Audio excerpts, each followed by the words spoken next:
Ya, jadi setelah kita mengetahui jenis-jenis sedimen dan klasifikasinya, sekarang kita bisa mulai mengetahui bagaimana sih hubungan antara flow atau arus atau aliran air gitu ya dengan resistensi dari sedimen gitu. Karena kita harus tahu sebenarnya kapan sebuah sedimen itu bisa dikatakan tererosi atau tertransport gitu ya.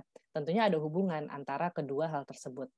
Sebagai pengingat, kita akan melihat sebuah grafik ya. Jadi, ini merupakan ilustrasi yang sangat mudah terlihat. Di sini ada seabed dan di sini adalah merupakan, muka air laut gitu ya. Nah, kita bisa lihat pertama-tama di sini sebelum saya jelaskan, ada 2 gerakan. Gerakan pertama adalah gerakan yang sifatnya, eee, seperti ini, kanan kiri gitu ya. Seperti kanan kiri gitu. Dan satu lagi adalah yang sifatnya maju. Jadi di sini sifatnya mungkin saya bisa bilang 2 arah ya. Jadi bisa satu kali force itu tuh benar-benar ke 2 arah berbeda, sementara di sini itu arahnya benar-benar satu arah saja.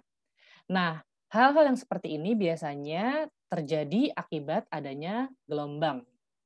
Nah, gelombang ini menyebabkan sesuatu yang judulnya bisa dibilang entrainment. Entrainment itu tuh jadi sedimen-sedimennya tuh terangkat gitu ya. Lalu di sini ada wave induced, bed shear stress gitu. Jadi ada yang, stress-stress di bawah laut itu yang terjadi akibat dari gelombang, kira-kira seperti itu. Nah jadi, eee, grafik yang di sini itu simply kita bisa sebut sebagai wave orbital velocities. Ini bisa nyambung ke, modul sebelumnya. Lalu selanjutnya, untuk yang satu arah itu adalah current, jadi itu akibat dari arus. Nah, arus ini juga mirip, dia itu memiliki current velocity profile kalau misalnya rekan-rekan ingat di kuliah sebelumnya. Jadi semakin dia mendekati seabed, dia itu semakin mendekati sebenarnya mendekati nol gitu. Nah, namun di sini juga ada yang namanya current induced bed shear stress. Jadi ada hubungannya juga dengan sebenarnya shear stress di bawah itu seperti apa. Jadi kayak, kekuatan dari sedimen di bawah itu seperti apa.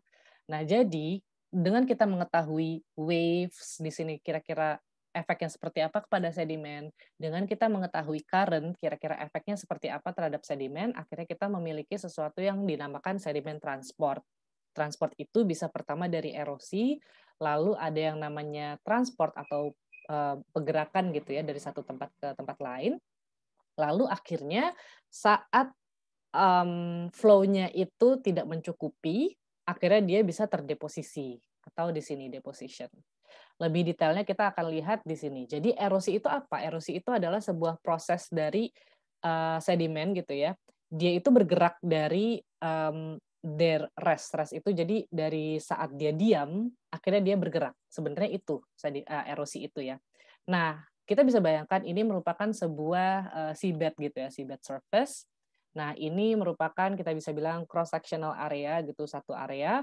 Nah, dia itu akan terangkat gitu ya, sedimen mass ini lifted saat apa? Saat seperti ini. Kalau misalnya ini sebuah partikel sedimen ya, kita perbesar berkali-kali, dan di sini ada yang namanya lifting force.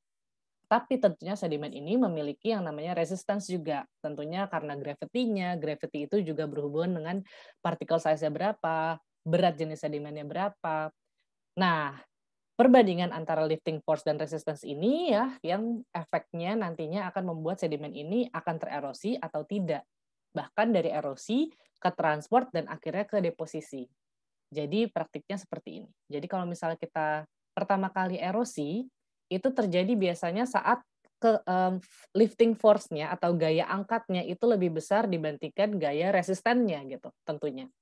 Nah, saat kita berpindah, saat sedimen itu tertransport dari satu tempat ke tempat lain, itu adalah saat gaya angkat dan gaya resistennya itu kira-kira sama gitu. Dia bisa dibilang sedimennya itu sedang melayang gitu ya. Dan kapan dia jatuh? Ya tentunya saat yang namanya lifting-nya itu sudah kalah dengan resistennya. Jadi contohnya apa? Contohnya di sini, sebuah sedimen, dia punya tentunya resisten itu tidak berubah ya, karena sedimen ya itu saja gitu. Dia kena arus yang kencang, tentunya dia akan terangkat gitu ya, dengan wave juga mungkin. Lalu ada saatnya si sedimen ini, gaya resistennya dan gaya lifting-nya itu sama. Nah, saat itulah dia tertransport, tapi saat misalnya, arusnya sedang slack gitu ya, slack itu lagi nggak ada arus gitu kan, itu di puncaknya ebb atau puncaknya, flow, ya float gitu ya. Nah itu, dia akan punya kesempatan untuk, oh udah nggak ada gaya lagi yang bikin saya bergerak, dia akan turun dan dia akan terdeposisi, kira-kira seperti itu.